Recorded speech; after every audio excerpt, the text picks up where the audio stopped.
25,000, કારણ કે 4,000 ની તો ગણતરી છે. તો 25,000 માણસો છે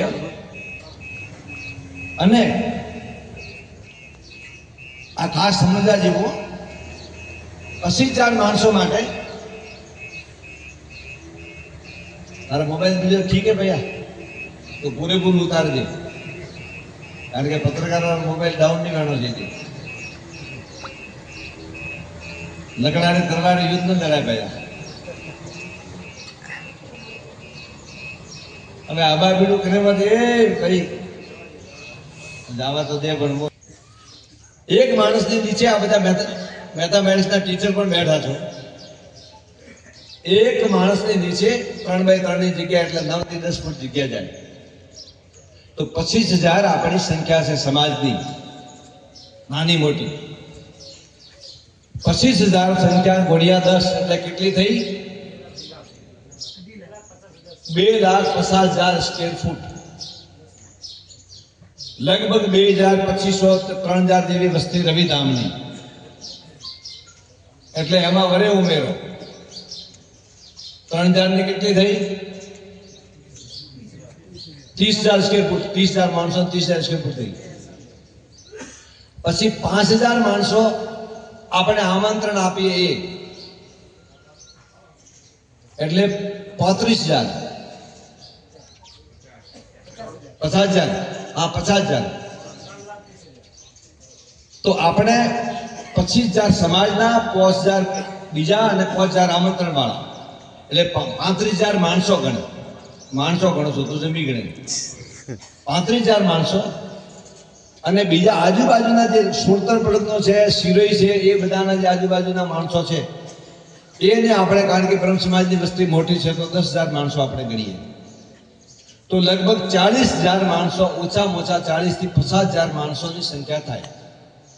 ઓકે. હવે આપણી જોડે જે ક્રાઇટેરિયા છે, જે આપણી જોડે કાર્પેટ એરિયા છે,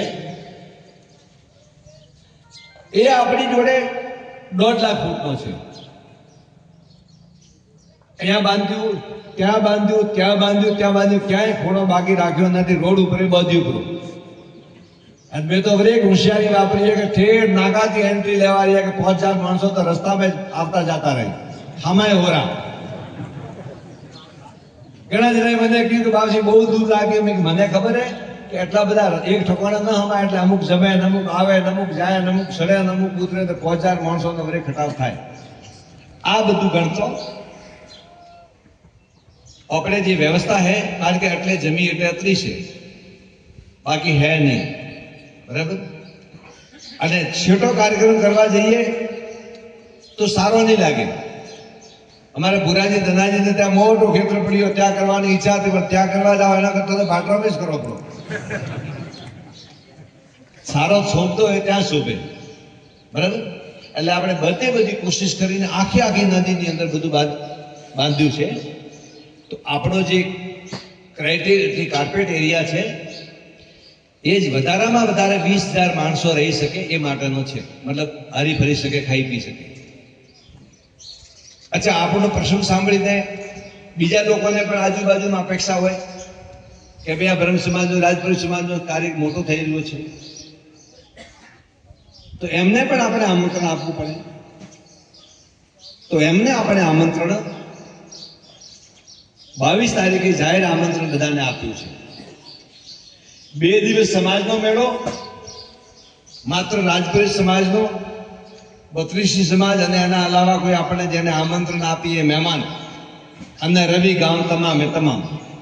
કારણ કે અહીંયા બેઠા છે, બીજા આપણા છોકરા મીઠાઈ ખાય, બીજાને મીઠાઈ ના મળે તો સારું ન લાગે. તો 32 રાજપુરી સમાજ, રવિ ગામ અને આમંત્રિત મહેમાનો એ પહેલા દિવસે ને બીજે દિવસે 20 તારીખ ને 21 તારીખે.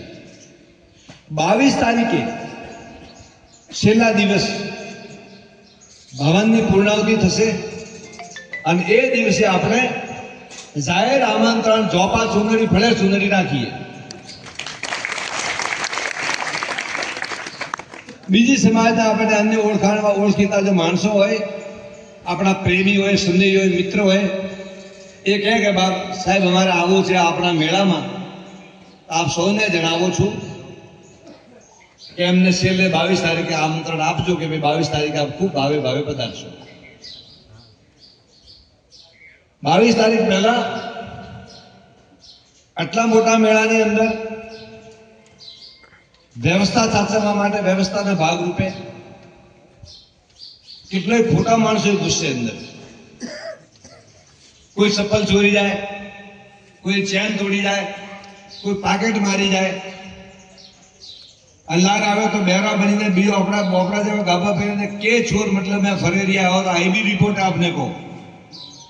એટલે મારો માનો તો કંદોરે ખોટા પહેરીને આવજો. પછી કોઈ આવે મન દો કે મારે કંદોરો તૂટો આવશે તો કંદોરો હાજા મોંધી રાખો. કોઈ કે મારે પાકેટ મરાવવાનો તો પાકેટ રે મેં 2-3 દીવા હાળી રાખડી પાકેટ જ રાખડું મરાવું. કોઈ કે મારું પાકેટ મારે રાખડું જ નહીં, 2-3 દાડા પાકેટ જ રાખજો, કઈ થાય નહીં પૂરું. ઠીક હે, આપણે કહી દો પછી કાલે ઉઠું શું. દરેક સાધને પોતપોતાના સાધનની જવાબદારી પોતપોતાના માલિકની રહેશે. કોઈ સાધને માણસ આપણે બેસાડી ન શકીએ, ઠીક હે, વોચમેન બીજા આપણે બેસાડીએ, એ પણ સમાજના સેવાવાળા માણસો ત્યાં બેસે તો.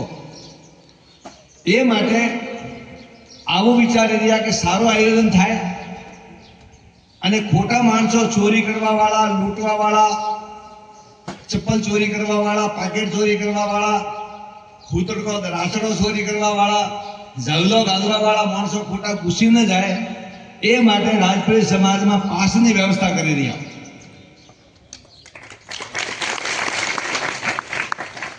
અને દરેક ગામે જે તે કાર્યકર્તાનું નામ લખો, પોતપોતાના ઘરથી જેને હોજવીને અત્રા પાસ અહીંથી પ્રાપ્ત કરી લેવાના. પાસ લીધા પછી જેવા આવો જેવો ત્યાં પ્રવેશ કરો મેળાની અંદર. આમ કોઈ હોય પૂછે આપણે ગેટ ઉપર બેઠો બતાવી વાર્તા પૂરી हुई, આપ એલા ઉડો મતલબ આપ આમંત્રિત હો. અને કોઈ ચોર હોય અને કપડાં પહેરીને લૂંટારો કોઈ ઘૂસ્યો હોય અંદર અને એની પાસે ન હોય તો એને ડર પણ રહે ને એને ખબર પણ પડે કે મારે જવાનું નથી. આ વ્યવસ્થા મેળાના રક્ષણ માટે અને સારું આયોજન ગોઠવાય એ માટે અને તમારા છોકરાઓ, તમારા પરિવાર તમને ટાઈમ ઉપર મળે અને સુરક્ષિત રહે એ માટે આવી વ્યવસ્થા ગોઠવી રહ્યા છો.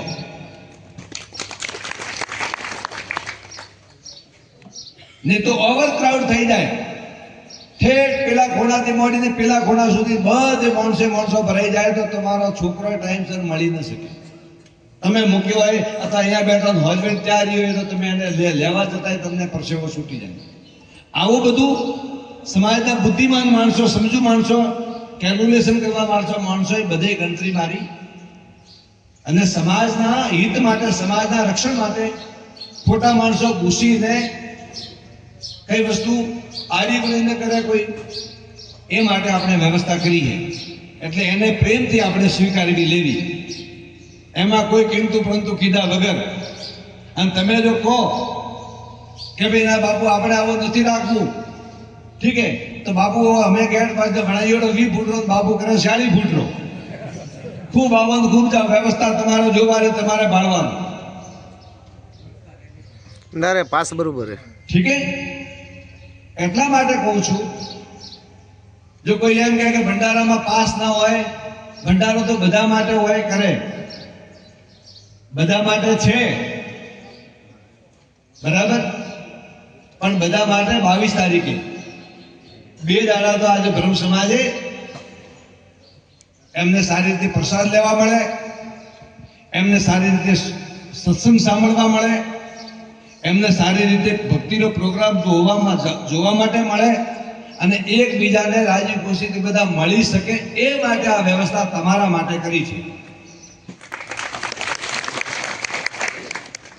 તો દરેક ગામવાળાએ જ્યારે કાર્યક્રમ નજીક આવે ત્યારે ગામમાં બધાની વસ્તીની ગણતરી હોય. નાના છોકરાની કોઈ પાસની જરૂર નહીં, જે કોઈની સાથે ચાલતો હોય 5 વર્ષ, 8 વર્ષ, 10 વર્ષ, 12 વર્ષ, એના માટે કોઈ જરૂર નથી. 12 વર્ષ સુધી છોકરો હોય, 10 વર્ષ સુધી એ મા બાપની સાથે ફરી. પણ અડલ્ટ માણસોએ, ઉંમરદરાજ માણસોએ મેળાની વ્યવસ્થા સચવાય અને આપણે સમાજનું રક્ષણ થાય અને આપણે સમાજમાં સારી રીતે સેવા કરી શકીએ અને બધાને પ્રસાદનો લાભ સારી રીતે મળી શકે એ માટે વ્યવસ્થાના ભાગ રૂપે જે પાસ આપવામાં આવ્યા છે એ તમારે પાસ સાથે રાખવું પડશે. મંજૂર હે? બોલો સદગુરુદેવ કી જય, સનાતન ધર્મ કી જય. અને આપ સૌનો મેળો છે, ગુરુ મહારાજનો મેળો છે અને ખૂબ પ્રેમ ભાવથી કોઈ પણ મનના કંકાસ આડે લાયા વગર તમને ખાસ એક ટુ ધ પોઈન્ટ નોટ કરો કે આ પ્રસંગ તો 22 તારીખે પૂર્ણ થઈ જશે. ઓછા આવે વધારે આવે, ખાડું પાણી પીએ, ઊનું પાણી પીએ થઈ જશે, પણ આવો અવસર આપણને નહીં મળે. અને આ ગુરુ ભગવંતનો અવસર છે. અને ધોણીવાળા જોઈ રહ્યા છે. હું તો ધોણીવાળાના દાસ તરીકે, ધોણીવાળાના સેવક તરીકે, ગુરુ મહારાજના શિષ્ય તરીકે હું સેવા કરી રહ્યો છું. અને તમે પણ એ રીતે કરજો. તમારું ગુરુ મહારાજ ધોણીવાળા જરૂર ભલું કરશે એવો મને પૂર્ણ વિશ્વાસ છે. તો વ્યવસ્થા સાચવવા માટે આપણે 20 તારીખ અને 21 તારીખ એ 2 દિવસ માત્ર ને માત્ર 32 રાજપુરી સમાજ અને એને અલાવા આપણે જેને આમંત્રણ આપશું એ મહેમાનો રહેશે. અને 22 તારીખે જોપે સુંદરી હે, કોઈને પ્રેમ હોય, સ્નેહ હોય, મિત્રતા હોય, ભાવળિયા હોય, હગાવાલા હોય, ડોરો બાંધી હોય, દોરડું બાંધી હોય, એમને બધાને છૂટે અને બધા પ્રેમથી પ્રસાદ લેવા આવજો. બોલો સદગુરુદેવ કી જય, સનાતન ધર્મ કી જય. નમો. ખૂબ ખૂબ આશીર્વાદ આપને.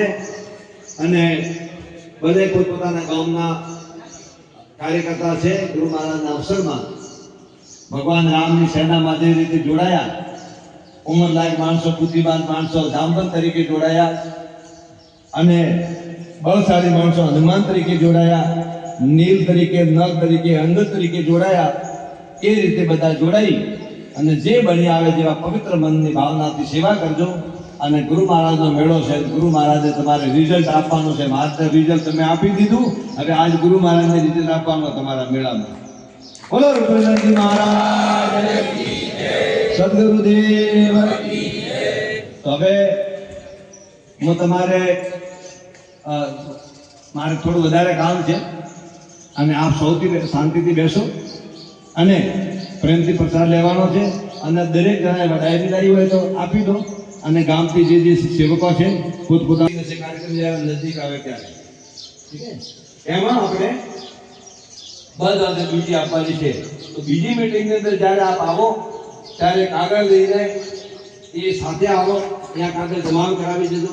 દાખલા તરીકે રવિ કે વાસાડા કે મેવાડા કે જાત કે ગુજરી કે ભાડલી કે આકોલી કે બધા તમામે તમામ પોતપોતાના કાર્યકર્તા ગુરુ મહારાજને ત્યાં સેવામાં લાગે તેવા બધા લિસ્ટ આપજો. ગુરુ મહારાજ તમારું ભલું કરશે અને તમે સૌ સુખી થાઓ એવી મંગલ કામના સાથે મારી વાણીને વિનંતી. ડાયરી લઈ ગયા.